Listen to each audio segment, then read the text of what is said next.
السلام عليكم ورحمة الله.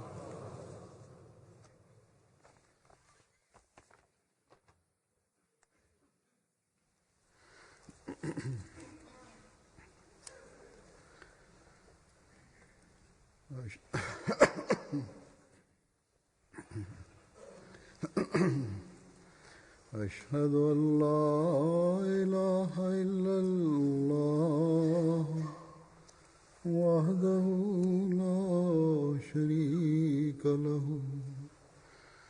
وأشهد أن محمدا عبده ورسوله أما بعد فأعوذ بالله من الشيطان الرجيم بسم الله الرحمن الرحيم الحمد لله رب العالمين الرحمن الرحيم مالك يوم الدين إياك نعبد وإياك نستعين اهدنا الصراط المستقيم صراط الذين أنعمت عليهم غير المغضوب عليهم ولا الضالين. يا أيها الذين آمنوا كتب عليكم الصيام كما كتب على الذين من قبلكم لعلكم تتقون.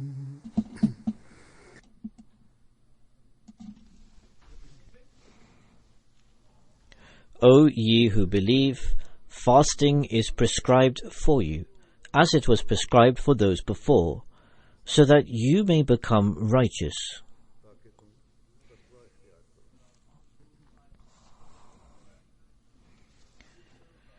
In this verse, God the Almighty has drawn our attention towards something which can improve our life in this world and in the hereafter.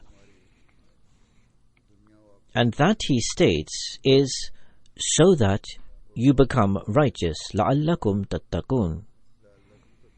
Therefore, the significance of fasting, which has been made incumbent, is not because it was prescribed in the earlier religions. Rather, its significance is that you adopt taqwa, or righteousness, and that you refrain from evil. What is roza, or fasting? Fasting is where we, for the pleasure of Allah the Exalted, abstain for a whole month from even those things which in normal circumstances are permissible.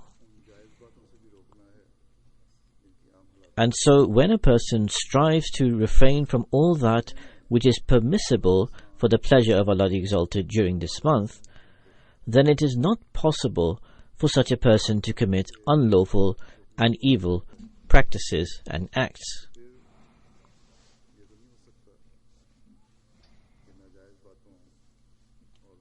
However, if one does not have this spirit in front of him while fasting, and does not act in accordance to this, and he spends his day without giving precedence to the pleasure of Allah the Exalted, and nor does he refrain from all that which Allah the Exalted has instructed him to refrain from, he does not act according to the commandments of Allah the Exalted, then his fasting will give him no benefit.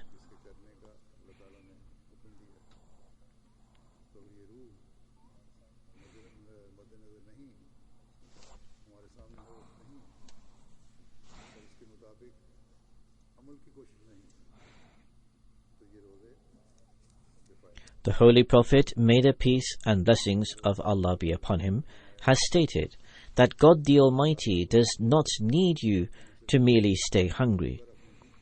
In fact, the real objective of fasting is that so you excel in taqwa, righteousness. We have been given 1 whole month for our training so that we increase our standards of taqwa, or righteousness. Taqwa, that is righteousness, will also enable one to raise the standards of good deeds and to constantly remain steadfast upon them. It will also enable one to draw closer to God the Almighty and allow past sins to be forgiven.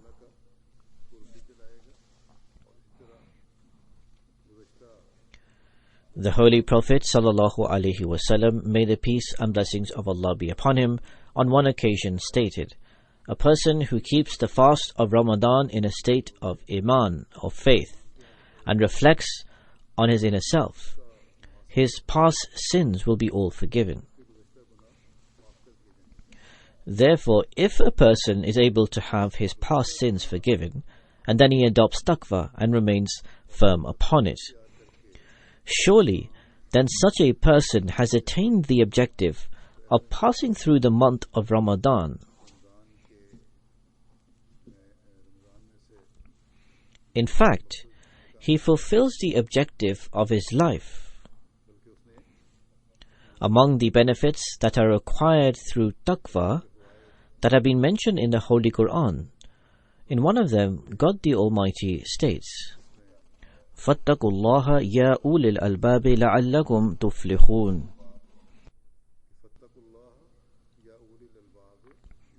So be mindful of your duty to Allah, O men of understanding, that you may prosper.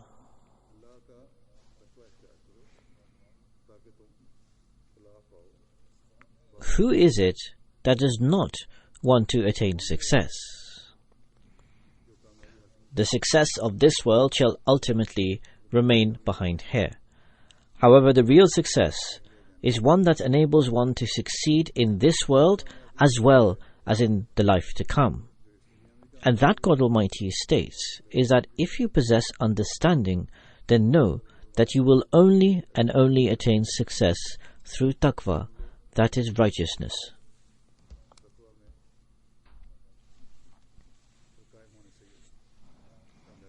Today, the so-called ulama or religious scholars are causing the Muslims to carry out such actions in the name of religion which are completely against the will of Allah the Exalted and are far removed from taqwa, that is righteousness.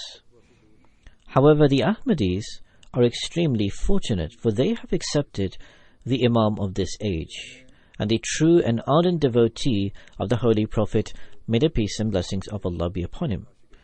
He made us aware of every intricate and minute detail of Islam's teachings. What is taqwa, and how can taqwa be achieved? And what expectations does the promised Messiah alayhi salatu wassalam, on whom be peace, have from the members of his Jamaat, the Ahmadiyya Muslim community? In order to understand this, I will present a few extracts of the promised Messiah alayhi salatu wassalam, on whom be peace, before you today. These serve as guideposts which increase our faith, keep us firmly on taqwa, righteousness, and it also serves as a code of practice for how to pass through this month of training in order to attain taqwa, or righteousness.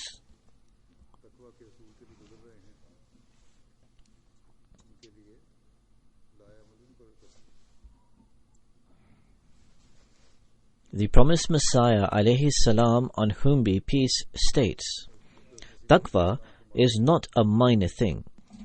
Rather, it is through taqwa that one has to overcome all kinds of Satans which are domineering in all of the internal powers and faculties of man. All of these faculties are in a state of nafs-e ammara, the self that incites to evil, and they take the form of Satan in a person.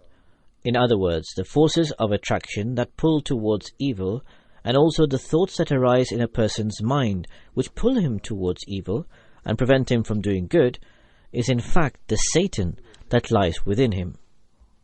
So the promised Messiah, alayhi salam, on whom be peace, states, if these forces and faculties, which are in a state of nafs-e ammara, the self that incites to evil, and take the form of Satan, are not reformed in one, then they will enslave a person.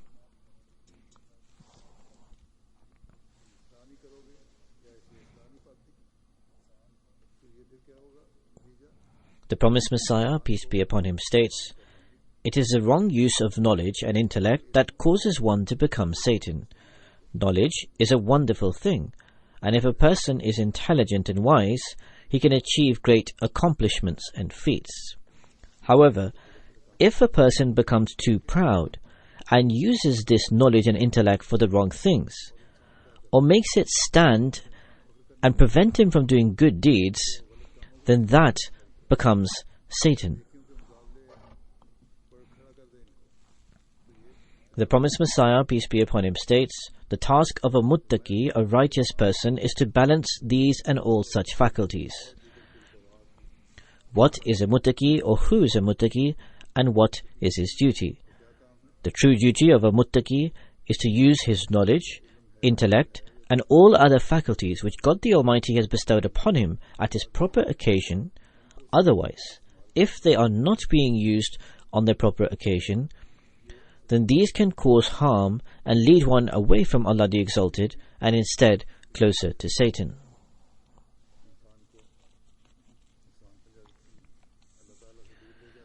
The promised Messiah, peace be upon him, states in another place, the subject of taqwa is very intricate, and you should try to understand and comprehend it. Let the greatness of God into your hearts, and whosoever's actions have even the slightest of pretentiousness, God will throw those actions back into their faces. There should be no pretense in any of your actions, and nor should there be any artificiality. If there is, then that action will not be for the sake of God the Almighty, even if it is worship, reciting the Holy Quran, fasting, or any other good deed. The promised Messiah states, it is very difficult to become a muttaqi. For example, if someone says that you have stolen a pen, then why do you become angry? So if someone says that their pen was here and that you have stolen it from them, then why does a person become immediately angry as a result? So the promised Messiah, alayhi salam, says, you should abstain from this purely for God. So if there is piety, if there is taqwa, righteousness, then a person should abstain from being angry for the sake of God. You should not allow your ego to enter over trivial matters. In fact, you should fashion your actions according to the will of God. The promised Messiah, peace be upon him, states, the fury and rage is there because you have deviated. The reason why there is anger is because the real objective in your mind is not to act according to the will of God, but rather to follow your ego. So the promised Messiah, peace be upon him, says, until one undergoes many deaths, he cannot become a muttaqi. He says miracles and revelations are branches of taqwa, but the taqwa is the actual basis and the foundation.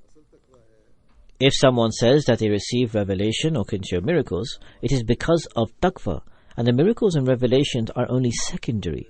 However, the real and actual thing is taqwa. The promised Messiah says, for this reason, do not run behind revelations and dreams, but instead seek taqwa. If someone is a muttaqi, then his revelations will be true, but if one lacks taqwa, then his revelations cannot be trusted, and a part of it may have originated from Satan. Do not recognize one's taqwa simply from the fact that one receives revelations. Do not think that someone is very righteous simply because they experience many dreams, and is very pious and receives revelations and visions. No. In fact, determine one's revelations from the level of taqwa, their righteousness. If you want to determine whether those revelations and dreams are true, then see whether that person has taqwa or righteousness in him or her or not. There are some very minor matters. For instance, the example was given of someone accusing someone of taking the pen, which caused the other person to get angry.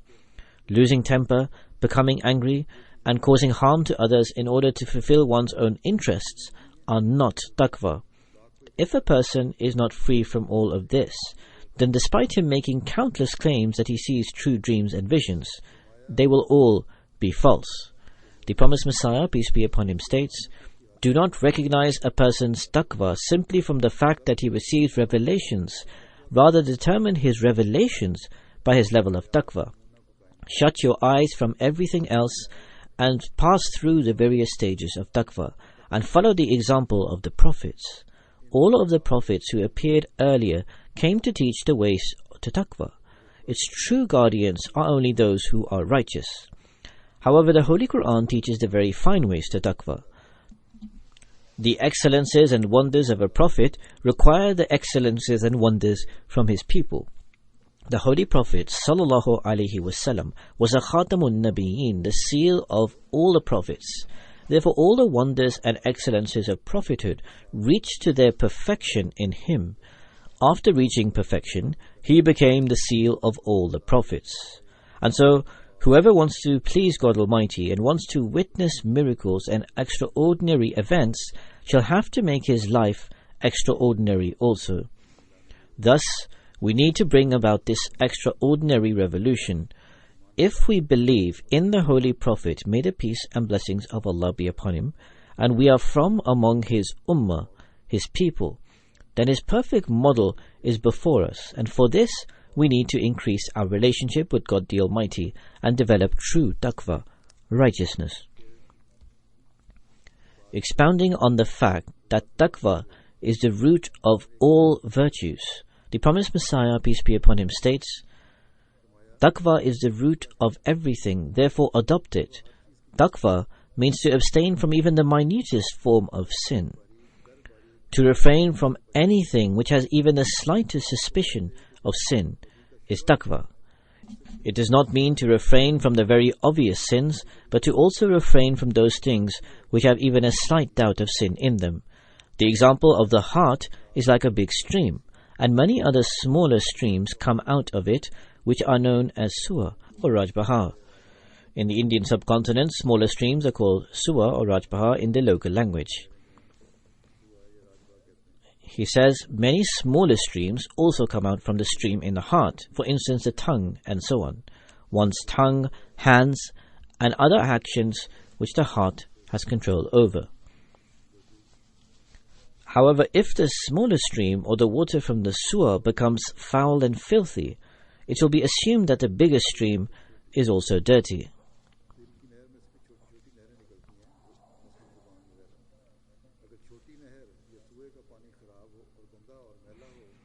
Thus, if you observe purity from one's tongue, hands, feet, and so on, then it would mean that the person's heart must also be pure.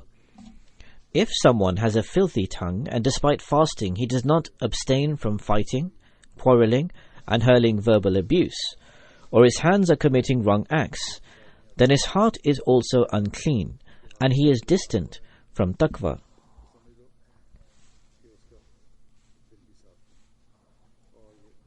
Then, drawing our attention towards living a life of meekness, modesty, and humility, the promised Messiah, peace be upon him, states, "It is necessary condition for those who are righteous that they should live their lives in meekness and humility. This is a branch of taqwa, through which we have to combat unwarranted anger."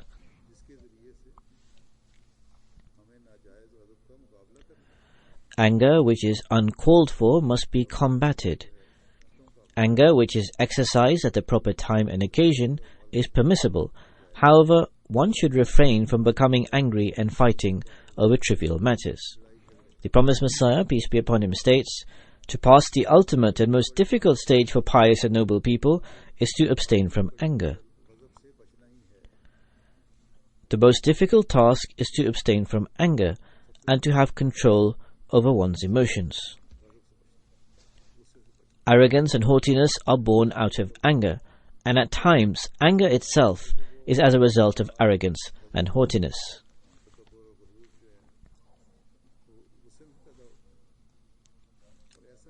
A person becomes angry owing to arrogance and takes great pride in himself and lacks humility, meekness, and modesty.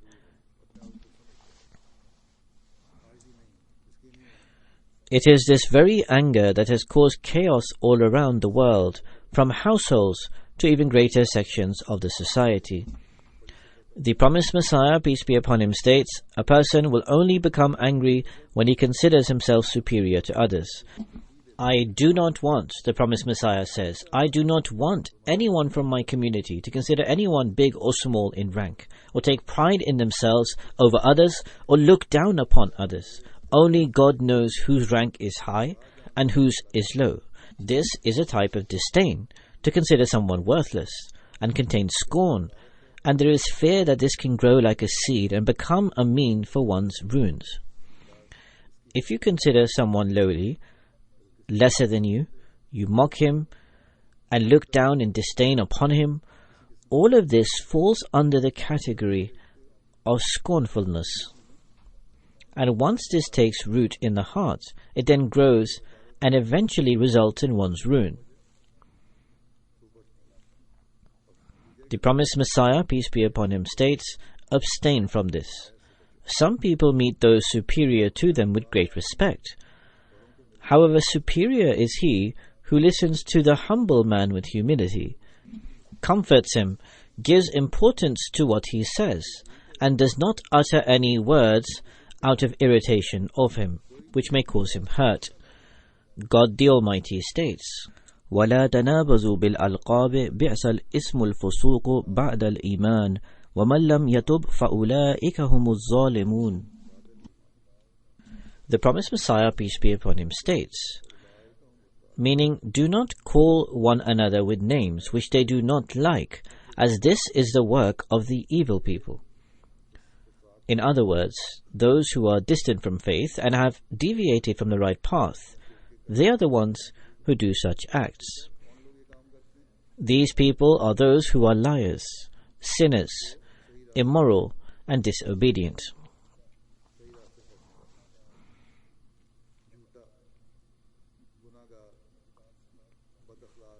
This is a description of those who do such acts. The promised Messiah, peace be upon him, states, these are the actions of such people, and anyone who irritates another before he dies will be afflicted with the same treatment. So do not look down in disdain on your brothers while you drink from the same fountain. So who knows who is destined to drink more? A person cannot be regarded honorable and respected based on worldly principles. In the sight of God, he is most honorable, who is the biggest muttaqi, the most righteous. Inna akramakum indallahi atqakum innallaha alimun khabir. Expounding on who is a muttaqi, or one who is righteous, the promised Messiah, peace be upon him, states, the word of God tells us that a muttaqi, a righteous person, is one who presents oneself as gentle, kind, and modest, and shuns speaking to others arrogantly. Instead, when he talks to others, it is like a lowly person speaking to a person of high status. Who is a righteous? It is those who speak to others like a child speaks to elders, or a poor person speaks to one who is wealthy. This is how they speak. Despite being elder or of a higher status, they possess the quality of speaking to others with absolute humility. The promised Messiah, peace be upon him, says, in every circumstance we should always act in a way that gives us success and prosperity. God the Almighty does not belong to anyone. Rather, he requires a special type of righteousness. He who treads on the path of righteousness will reach the divine station.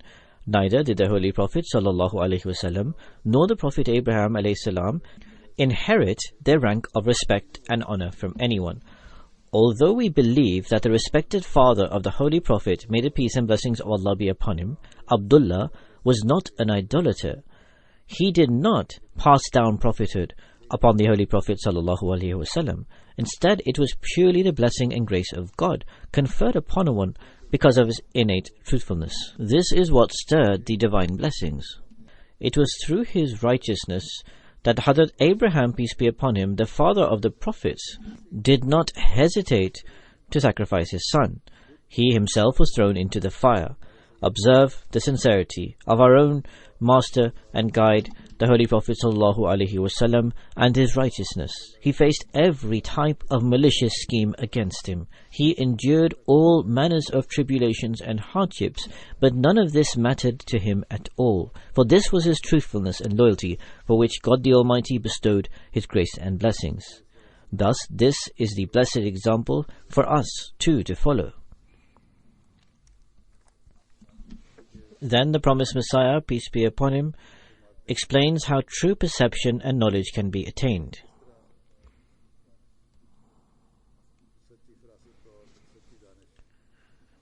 He says, true knowledge, wisdom and insight are impossible to attain unless one submits and inclines towards God the Almighty. This is why it is said, be afraid of the perception of a mu'min, a true believer, because he sees from the light of God. Real insight and true knowledge can never be acquired without taqwa, righteousness. The promised Messiah, peace be upon him, says, if you want to be successful, then adopt wisdom, reflection and thought in everything you do. The Holy Quran repeatedly enjoins us to deliberate and reflect upon everything. Now, on one side, one who wrongly applies his knowledge and wisdom will be led to ruin. On the other side, Allah the Almighty instructs us to act with knowledge and wisdom, and He says to also adopt reflection and deliberation. And this is what the promised Messiah ﷺ is counseling, that the Holy Quran has repeatedly enjoined us this. He says the Holy Quran is an open and closed book. Study and ponder on them. Reflect on the Holy Quran. Try to learn of the hidden knowledge entailed in it. Read the translation and commentaries of the Holy Quran. During the Ramadan, the Quran is recited and dars, religious lectures are held, so we should give attention to these. The promised Messiah, peace be upon him, says, and purify your hearts. When you purify your hearts and become pious and act with wisdom and tread on the path of righteousness, then through this combination you will develop the state of praying fervently from your heart. رَبَّنَا مَا خَلَقْتَ هَذَا بَاطِلًا سُبْحَانَكَ فَقِنَا عَذَابَ النَّارِ. Our Lord, Thou hast not created this in vain. Nay, holy art Thou, save us then from the punishment of the fire. At this point you will learn that this creation is not useless, but rather it proves the truthfulness of the Creator and the provisions of His being. So such branches of knowledge are disclosed which support the faith. On the one side, knowledge and intellect is taking people away from God. That is, people of the modern era. On the other side, Allah the Almighty says, if you adopt intellect and wisdom, then you will come to learn of the being of God, of the existence of God. Nowadays, people assert that God does not exist. The reason why they do not see God is because they are blind in their perception of religion. For them, the yardstick of wisdom and knowledge is measured only to secular standards.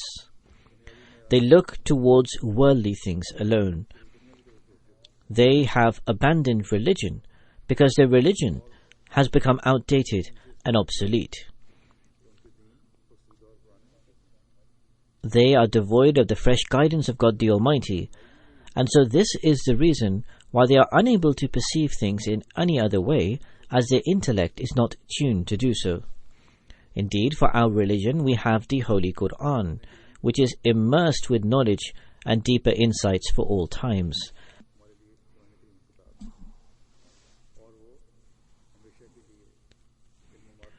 By reflecting and pondering over the Holy Quran, one increases in taqwa and is drawn towards the existence of Allah the Almighty constantly.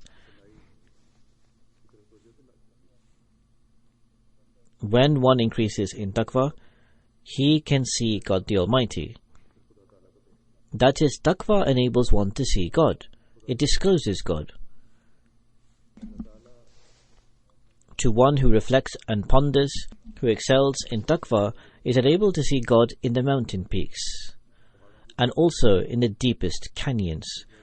One is enabled to see God's existence in the rivers and in the seas, in the moon and in the stars, and in the various planets of the cosmos. A true mu'min, a believer, does not rely on merely dried up intellect and logic. Rather, he develops a relationship with God the Almighty, and he attains light from Him. Thus, we should search for this light during our fasts.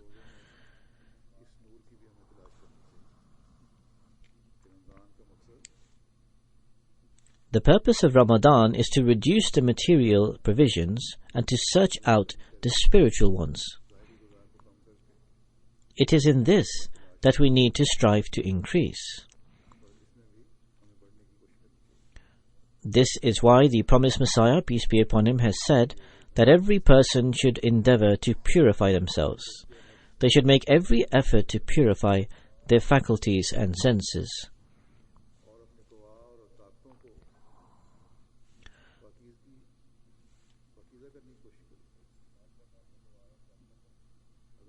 The promised Messiah, peace be upon him, has advised that when using your faculties and abilities, purify them first, so they are pure. And this precisely is the taqwa that Allah the Almighty desires for us to adopt.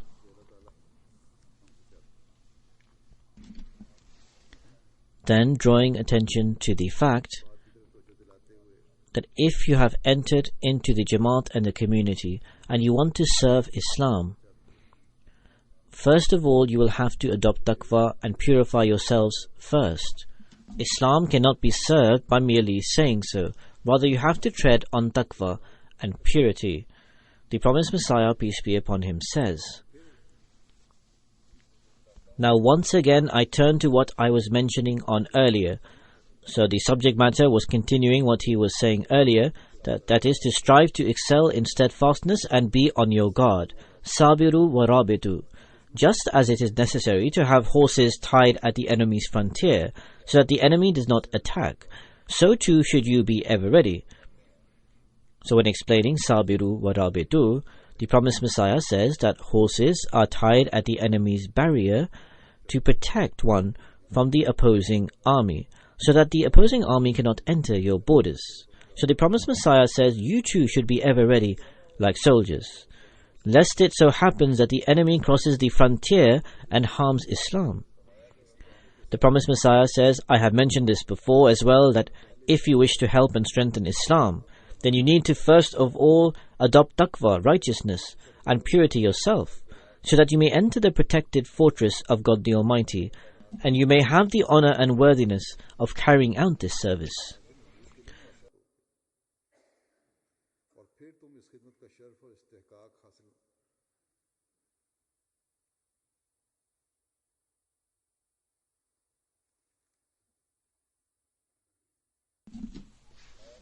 The promised Messiah says,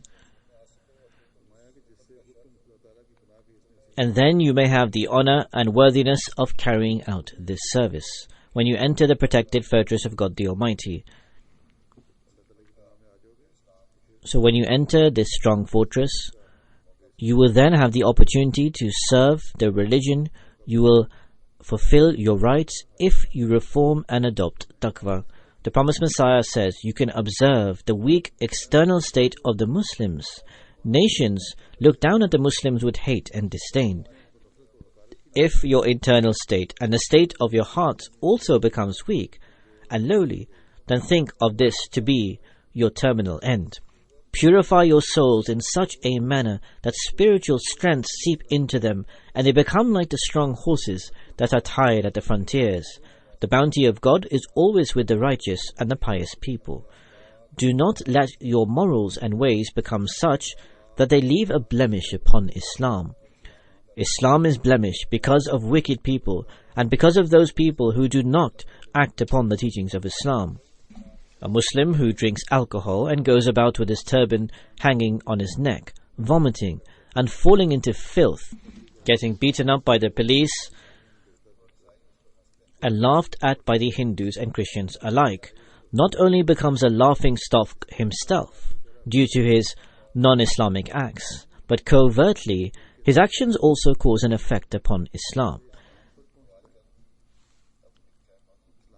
Nowadays, even if it is a minority group of people who are terrorists and who commit wrong acts. Nobody says that they are just a few people or a small group. Rather, Islam as a whole is targeted and defamed. Islam is attacked that the teachings of Islam itself teach this. So anyone who associates his acts with Islam gives an opportunity to the opponents to level criticisms against their religion. The promised Messiah ﷺ says, I am greatly saddened to read the news or prison reports which tell of the evils that have led to the prosecution of so many Muslims. The heart is anguished that these people who possess the right and straight path as a result of their bad actions do not only harm their own persons, rather they cause mockery towards Islam. The promised Messiah ﷺ says, I mean to say these people, by calling themselves Muslims, should not indulge in these obscene acts, which brings a bad name to not only their own persons, but to Islam itself. So he says, thus your behavior, manner and conduct should be such that it gives no opportunity for opponents to raise any criticisms, because that criticisms of your person is in fact a criticism of Islam. Further elaborating upon taqwa, the promised Messiah ﷺ says, there are so many ways to acquire taqwa. So there is arrogance, haughtiness, self-conceitedness, to praise oneself, to project oneself, to acquire other people's wealth inappropriately. So the promised Messiah ﷺ says, with reference to taqwa, he says, to desist from arrogance, haughtiness, devouring what is others, and bad acts is actually taqwa. Arrogance, haughtiness, self-conceitedness, unlawfully taking the wealth of others, and bad actions, to refrain from all of these things is what taqwa means. One who manifests good deeds is befriended by even the enemy. Allah the Almighty states, Idfa billatihi ahsan. The promised Messiah, peace be upon him, says, what teaching is being given in this guidance? Allah desires from this guidance that even if the opponent uses foul language, one should not do the same in return. Rather, patience should be displayed. This will convince your opponents of your greatness, and he will become ashamed and abashed, and this will be a greater punishment for him than what you could have given to him in the form of revenge. Otherwise, even an average person can elevate the situation to the point where he commits a murder. But this is against humanity and righteousness. Good manners are gems that have an effect even on the most wicked of people. Someone has very beautifully said, preserve in showing kindness. Strangers will soon become your friends.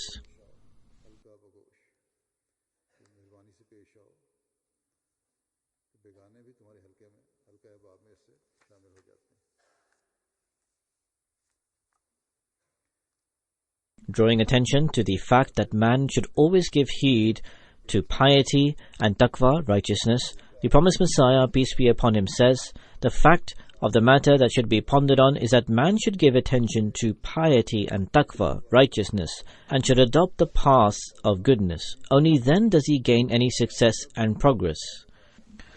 إِنَّ اللَّهَ لَا يُغَيِّرُ مَا بِقَوْمٍ حَتَّى يُغَيِّرُ مَا بِأَنفُسِهِمْ. Surely Allah changes not the condition of a people until they change that which is in their hearts. To unnecessarily think ill of others and take matters to the extreme is an absolutely obnoxious act. The foremost priority is for one to submit to God the Almighty, offer the prayers, give zakat, and to desist from usurping the rights of others and being malevolent. This means that one should not unfairly trample over the due rights of others, nor should one involve in indecent and mean activities. It is a proven matter that sometimes when just a single person commits malicious acts, it becomes the means of ruin for his entire household and even the entire town. Thus abandon all vices, as they lead one to devastation. If your neighbor thinks ill, try to negate it and reason with him. For how far can man continue being neglectful? The promised Messiah, peace be upon him, says, it is mentioned in the hadith that prayers made before becoming embroiled in difficulty and tribulations are answered, for everybody prays and turns towards God when in fear and danger. However, the true blessing is to pray during times of peace and tranquility. Thus we should give heed towards this. Then the promised Messiah, peace be upon him, says, the truth of the matter is that the aura of taqwa impresses onto others, and Allah the Almighty never lets the muttaqi, the righteous, go to waste. The promised Messiah says, I have read in a book that Sayyid Abdul Qadir Sahib Jilani, may Allah be pleased with him, who was a great Muslim, he was an extremely pure-hearted person. Once he said to his mother, my heart is fed up of the world. I long to find a person who can give me tranquility and inner peace, and who can teach me the ways to attain this. When the mother saw he had made up his mind, and there was no longer any use, she accepted what he said. She said, fine, I will see you off. Saying this, she went inside and picked up 80 coins she had collected. She said, 40 coins are being divided between you and your elder brother. Saying this, she concealed the coins under his arm in a concealed pocket, that is, in the clothing he was wearing. She said, take these out when you are in a place of peace and security, so you can use it when needed. Sayyid Abdul Qadir Sahib said to his mother, give me some advice, that is, before departing for his journey. So the mother said, son, never utter a lie. This is my advice. Remember it at all times, and you will see great blessings from this. Hearing this, he left. It so happened that in the jungle or forest he was travelling through, there were some robbers who would rob the people travelling. They saw Abdul Qadir Sahib from far away. They came close and saw someone wearing very modest clothing. They laughingly inquired, do you have anything on you? So he had just heard the fresh advice of his mother to never utter a lie. So he immediately replied, yes, I have 40 coins under my arm, which my mother has sewn into my garment. She has sewn it like into an inner pocket. The thief thought he was joking and mocking. When the other thief or robber asked the same question, he gave the same answer. So every robber was given the same reply. So he was taken to the head thief, and they said that this person gives the same answer, that I have so many coins on me. The leader said, okay, actually look into his garments. When he was searched, 40 coins were actually disclosed. The lead robber or thief asked, this is a strange man indeed, the like of which we have never seen. What is the reason that you told us about your coins? He said, I am going in search of the religion of God. Upon my departure, my mother advised me to never utter a lie. This was my first trial, so why would I lie? Hearing this, the leader of the robbers said, oh, I have never believed in God even once.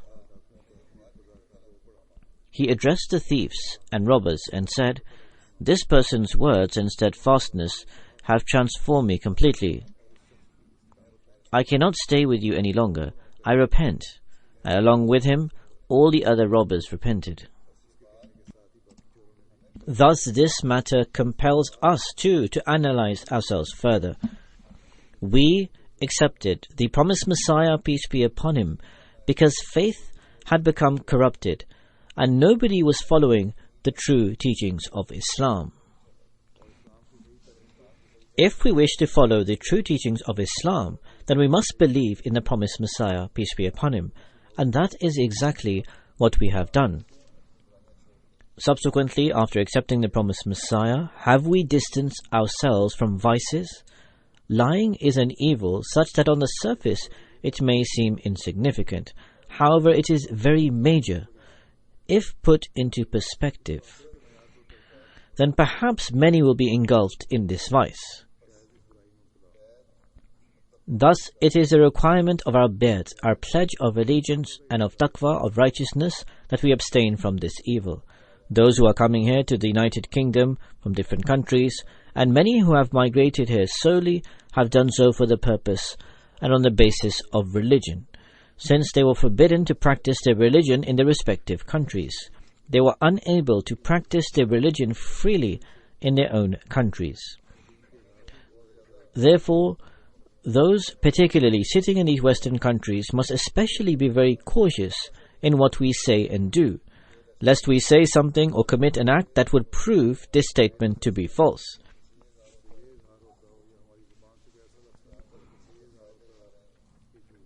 At the same time, we should see whether we are taking unfair advantage of our situation by uttering a false statement. Thus, every single one of us should analyze ourselves by using taqwa, righteousness, as a standard. Then, drawing our attention on how to use one's God-given abilities in the most just manner, and that using those abilities refines one. The promised Messiah ﷺ, on whom be peace, says, "The capabilities God Almighty has bestowed man are not to be misused or wasted. Using them in moderation and appropriately will enhance those abilities. Using them in a just manner will allow them to develop and flourish.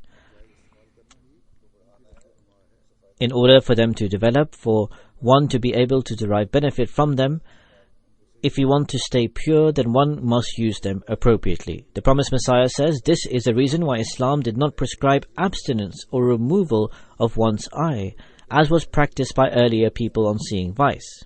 In fact, Islam prescribes their use in the most appropriate manner that cleanses the soul. As God the Almighty states, 'Surely success does come to the believers.' Having mentioned the life of a believer, the final result and consequence explained by God the Almighty is that these are the ones who will succeed, meaning those individuals who follow the path of righteousness and believe in the unseen, and those who revive their prayers after it falters, and spend out of that which God has given them. If they then turn away from God, or at times do not keep focused on the prayers, or to pray on time, yet then they reform, and they give attention to coming to prayers on time, then such people will be those who acquire falah, success and prosperity, and they spend in the way of God out of the wealth given by Him. The promised Messiah, peace be upon him, further adds, "Those who despite their personal inhibitions believe in the book sent by God past and present without speculating, eventually reach the stage of conviction and certainty. When one believes in the unseen, he eventually reaches the stage of conviction. Faith reaches such a phase where certainty is attained." The promised Messiah adds, "It is these who are the pinnacle of guidance. They are treading on a balanced path that is heading in a forward direction by which man reaches success.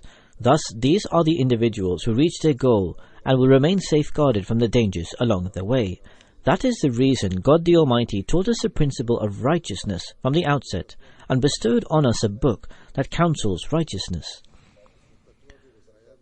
That is, in addition to this, any further advice that can be given on righteousness is all made manifest in this book.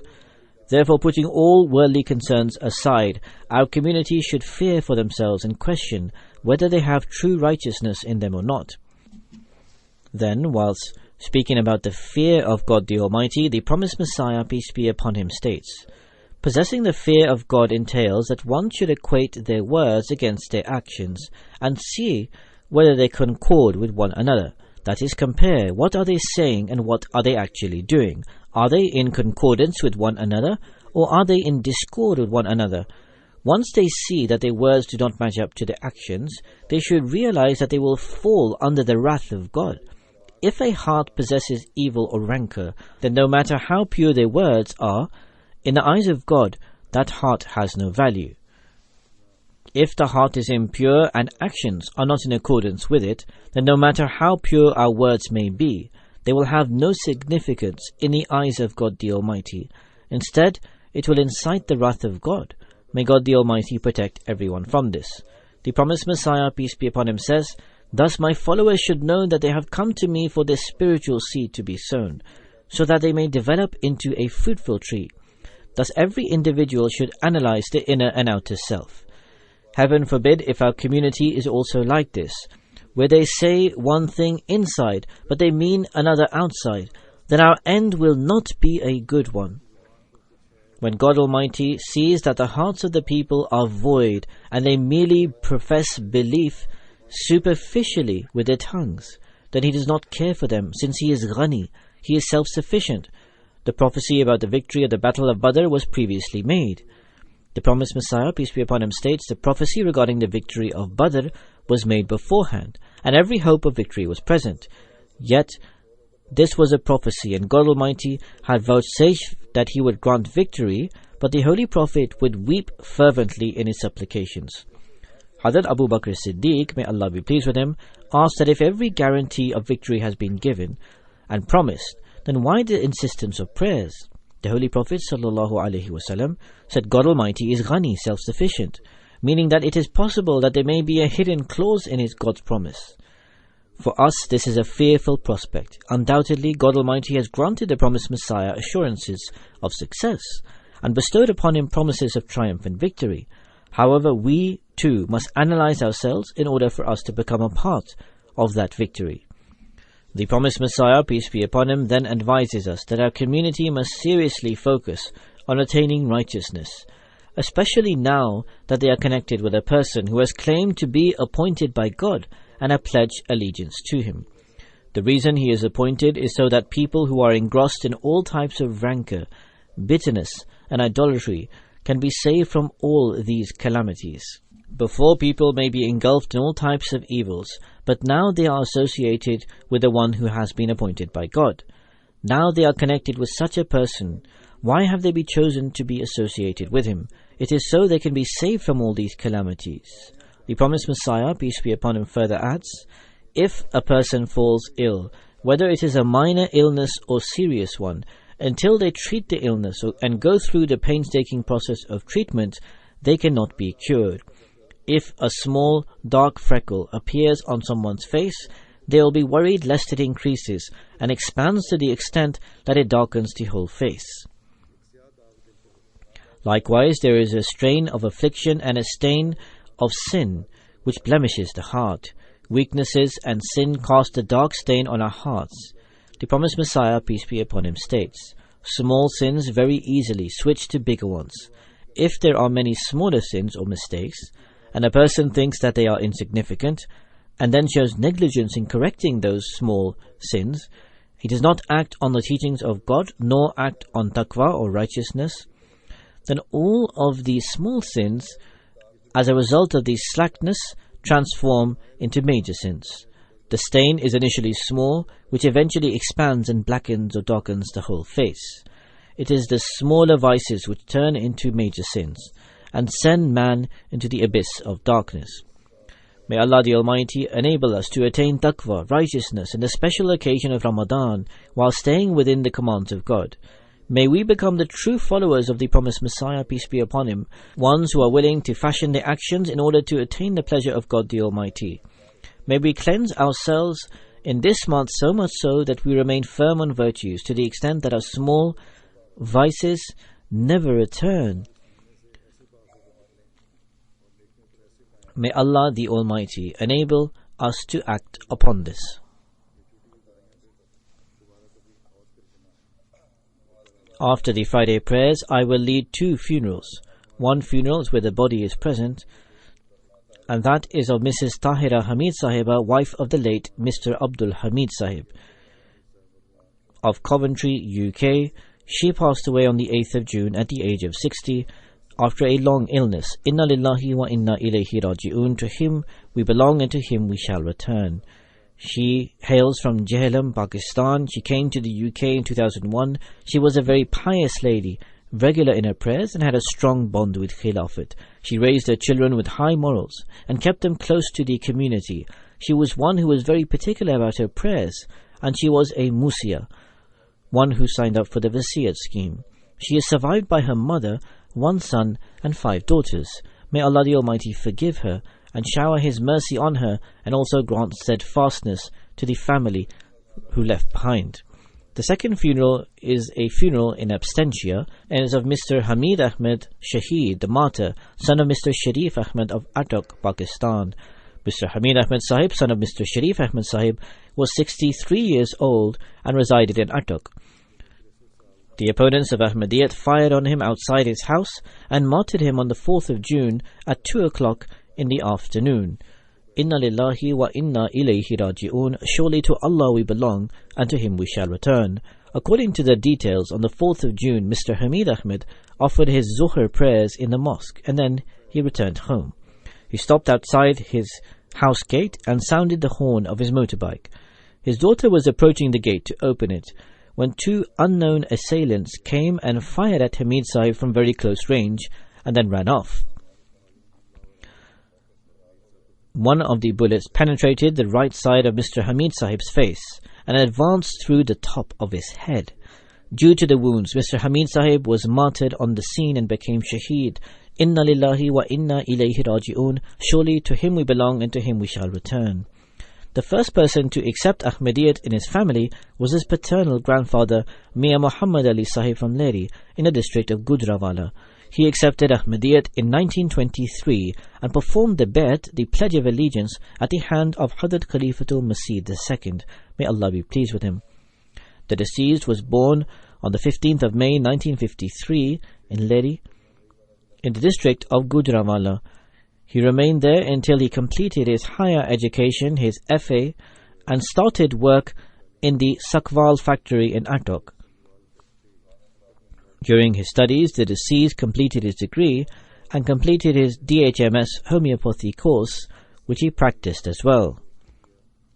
After completing 26 years of service, the deceased took retirement, then opened up a homeopathic clinic in Attock. In 1982, he married Mrs. Amatul Karim Sahiba, daughter of Mr. Bashir Ahmed of Rabwa, who had a famous shop by the name of Rabwa Cloth Store. The deceased wife passed away 4 years ago due to illness. Prior to that, she was a lecturer in Government College, Attock. The martyred deceased was a man of great qualities.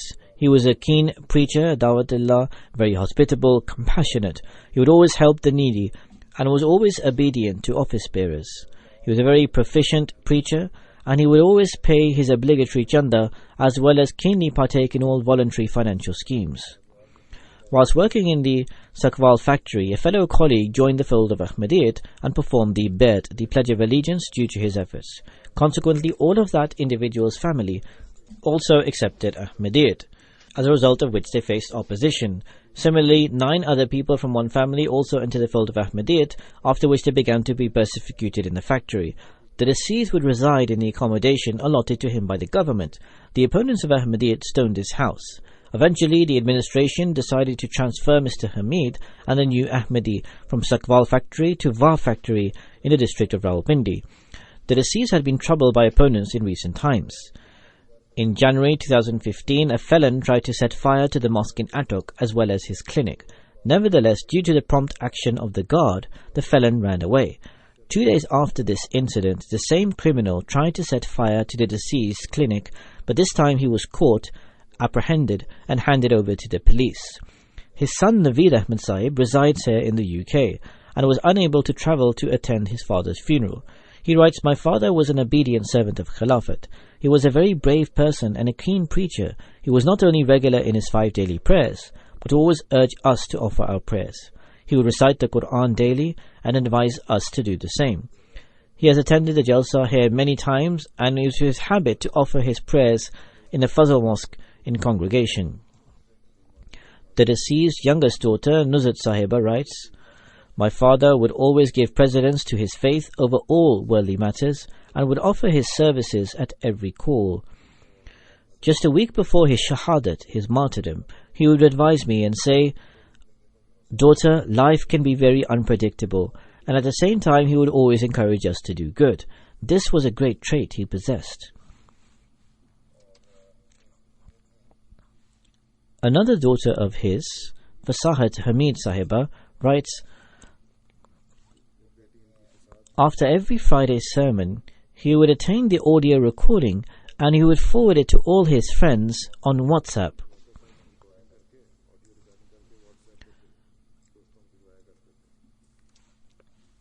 Another son of his, Sayyid Ahmed Sahib, has also written this.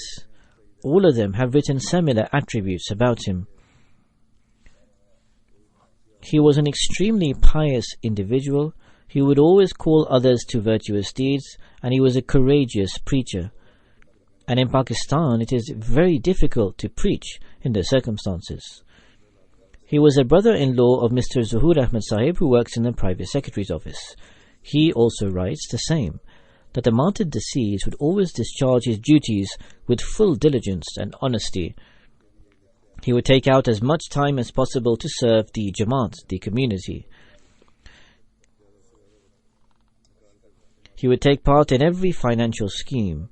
He would always encourage his children to form a strong bond with the Jamaat, the community, and Khilafat.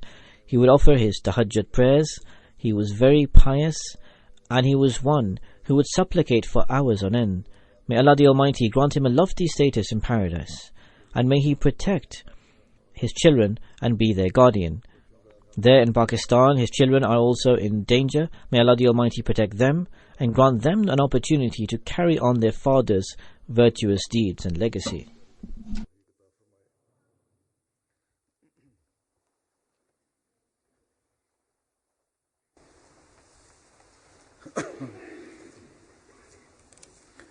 Alhamdulillah, alhamdulillah, nahmaduhu wa nasta'inuhu wa nastaghfiruhu wa nu'minu bihi wa natawakkalu alayhi wa na'udhu billahi min shururi anfusina wa min sayyiati a'malina.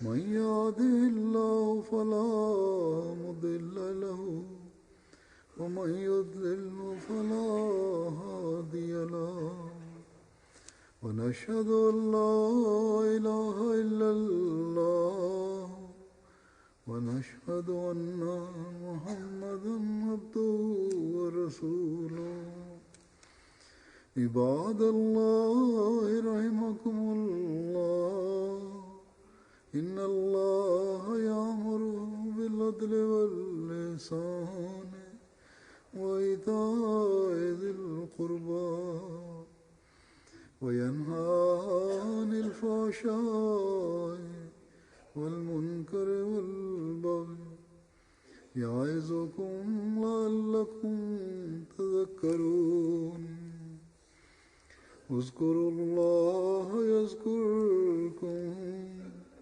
وادعوه يستجب لكم ولذكر الله أكبر.